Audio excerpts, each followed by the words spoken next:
Welcome to millennium Tamil academy. இந்த வீடியோவில் குழந்தைகள் நலத்துறையிலேருந்து ஒரு சூப்பரான வேலையை பெறிட்டு இருக்காங்க. ஸோ அதை பற்றி நம்ம பார்க்கலாம்.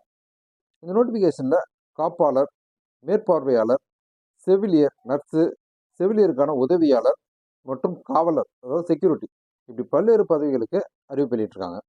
ஸோ இதுக்கு யாரெல்லாம் அப்ளை பண்ணலாம், இதற்கான தகுதி என்ன, இந்த இன்ஃபர்மேஷன் எல்லாத்தையுமே இந்த வீடியோவில் நம்ம பார்க்கலாம். ஸோ வீடியோவை ஸ்கிப் பண்ணாமல் பாருங்கள். நம்ம சேனலில் ஒரு video latest government job, government schemes பற்றின அப்டேட் நீங்கள் தொடர்ந்து தெரிஞ்சுக்க நம்ம சேனலை சப்ஸ்கிரைப் பண்ணிக்கோங்க. இந்த வீடியோவை உங்கள் ஃப்ரெண்ட்ஸ் நிறைய பேருக்கு ஷேர் பண்ணுங்கள். ஸோ இதுதான் இந்த வேலைக்கான அஃபிஷியல் நோட்டிஃபிகேஷன்.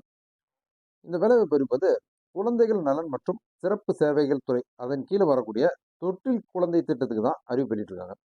ஸோ இந்த திட்டத்தில் மாவட்ட அளவில் குழந்தைகள் பாதுகாப்பு அலுவலர் தொட்டில் குழந்தை திட்டத்தை கண்காணிக்கவும் மற்றும் மேற்பார்வையிடவும் தெரிவிக்கப்பட்டுள்ளது.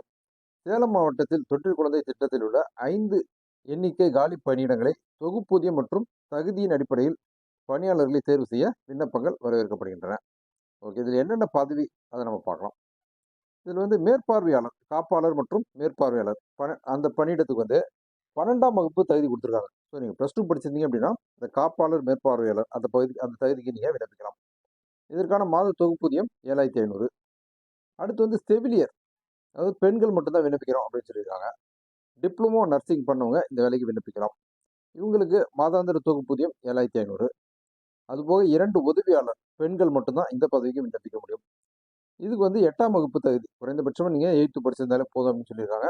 8th 10th நீங்கள் படிச்சிருந்தீங்க அப்படின்னாலும் இந்த வேலைக்கு நீங்கள் விண்ணப்பிக்கலாம்.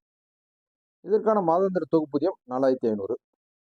அடுத்து காவலர் பணியிடம், அதாவது செக்யூரிட்டி, இதுக்கு 8ஆம் வகுப்பு தகுதி, மாதாந்திர தொகுப்பூதியம் 4500.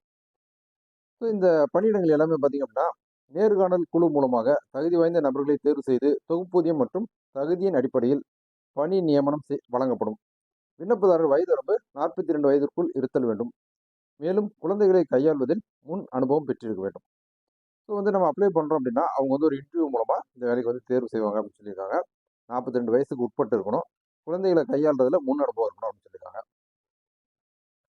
ஸோ இந்த அப்ளிகேஷன் நம்ம மாவட்ட குழந்தைகள் பாதுகாப்பு அலுவலகம், அறை எண் 415, 4வது தளம், மாவட்ட ஆட்சியரகம், சேலம் 636-001 இந்த முகவரிக்கு 31/1/2025 அந்த தேதிக்குள்ளே கிடைக்கிற மாதிரி அனுப்பணும் அப்படின்னு சொல்லியிருக்காங்க. ஸோ சேலம் மாவட்டத்தில் இருக்கக்கூடிய அந்த விண்ணப்பதாரர்கள் இந்த வாய்ப்பை பயன்படுத்திக்கோங்க. ஸோ இந்த வேலைவாய்ப்பு அறிவிப்பு சேலம் மாவட்டத்திற்கு வெளியிட்டிருக்காங்க. ஓகே, சேலம் மாவட்டத்தில் இருக்கக்கூடிய அந்த தொட்டில் குழந்தை திட்டத்துக்கு தான் இந்த அறிவிப்பு வெளியாகிருக்கு. ஸோ தகுதியுள்ள விண்ணப்பதாரர்கள் இந்த வாய்ப்பை பயன்படுத்திக்கோங்க. ஸோ இந்த வேலைவாய்ப்பு பற்றி வீடியோவில் நான் ஷேர் பண்ண இன்ஃபர்மேஷன்லாம் உங்களுக்கு யூஸ்ஃபுல்லாக இருக்கும்னு நான் நம்புகிறேன். இதே வேலைவாய்ப்பு உங்கள் மாவட்டத்திற்கு வரும்போது அது பற்றி தெரிஞ்சுக்க விரும்புனீங்க அப்படின்னா நம்ம சேனலை சப்ஸ்கிரைப் பண்ணிக்கோங்க. நம்ம சேனலில் வரக்கூடிய latest government job, government schemes பற்றின அப்டேட்லாம் நீங்கள் தொடர்ந்து தெரிஞ்சுக்கிறதுக்கும் நம்ம சேனலை சப்ஸ்கிரைப் பண்ணிக்கோங்க. இந்த யூஸ்ஃபுல்லான வீடியோவை உங்கள் ஃப்ரெண்ட்ஸ் நிறைய பேருக்கு ஷேர் பண்ணுங்கள். மீண்டும் இன்னொரு வீடியோவில் சந்திப்போம்.